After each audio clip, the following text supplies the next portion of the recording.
23 আর 5 28,000 টাকা লাস্ট 15 দিনে মিলে ছেলেরা বলে যে তাদের একটা জমা করে দেয়।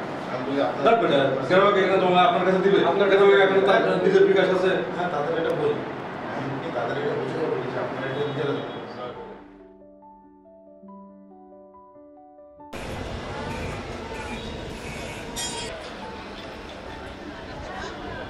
কি কয় টাকা সর্বোচ্চ কয় টাকা সেটা বলেন, সর্বোচ্চ কত এবার বলেন আপনার এটা কি বেশ আমি আপনি কত টাকা বলছেন আপনি করেননি বলতেন যে আমি তো টাকার বিষয়ে জানি না আপনি আমাকে দিছে ঠিক কিন্তু আমি ব্যাংকে দিছি আমি ফেভারিট করতাম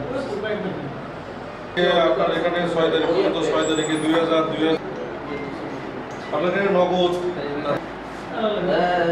হিউজ লেনদেন, হিউজ 12,000 18,000 আর 4,000 কে পাঠাচ্ছে টাকা 5 তারিখে 6,000, 5 তারিখে আবার 5,000, 5 তারিখে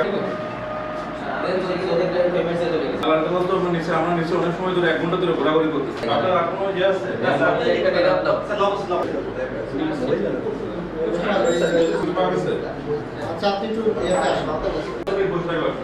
তার দুই একজন আসছে বলতেছে দুটো মোবাইল তো পাওয়া গেছে। পাওয়া গেছে পিতার নাম বলে শেখ পড়া পুরাতন বুর্জিন রোড এখানে এখন নাই। স্যার এই একটা সবগুলো নাম্বার সবগুলো আপনার এখানে তো লেনদেন এই টাকা দিয়ে পাঠাবো নাম্বার 1। দ্বিতীয়ত আমার বন্ধু বান্ধব আমাকে 8000 কিন্তু মার্ক করে পরবর্তীতে আইনগত ব্যবস্থা নেওয়া হবে। ঠিক আছে, যদি আমরা এটা সত্যতা পাই। ঠিক আছে, জাহিদ হাসান বয়স কত? 10 আমরা খালি স্কুল খুলনা রোড হচ্ছে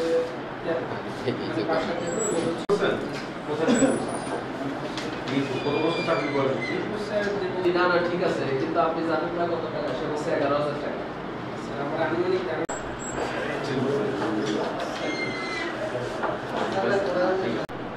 আব্দুল কাদের ঠিকানা বলেন। ওকে বলতে আছে নাকি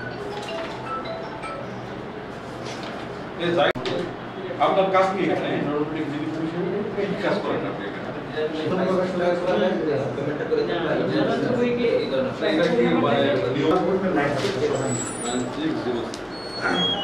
সবাই মিলে তো দেখেন করতে হবে তার বোর্ড মেম্বাররা এখানে দেখে না কারণ যদি এই কথা দেখতো এখানে আমাদের কাছে এই বিআরটি এর আপনাদের হেড অফিস থেকে একটা পরিপত্র লটারির মাধ্যমে একটা নির্ধারিত হয়। এখানে একটা কমিটি থাকে, আপনাদেরকে এই কমিটিকে কোন প্রশ্নপত্রটা ডিসি অফিস থেকে নিয়ে আসে স্যার। আমি এখানে আমি এসে দেখি না ডিসি অফিস থেকে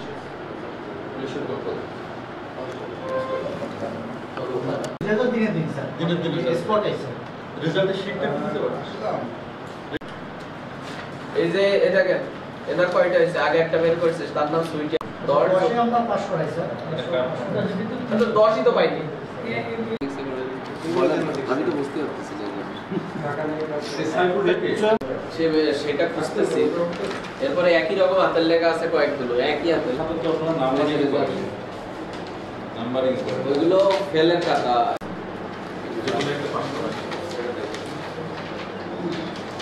অভিযানকালে আমরা এখানে বিভিন্ন সেবা প্রত্যাশী যারা আছে এদের সাথে কথা বলি এবং ছদ্মবেশে আমরা এখানে কোনো ধরনের হয়রানি হচ্ছে কিনা আমরা সেটা অবলোকন করার চেষ্টা করি।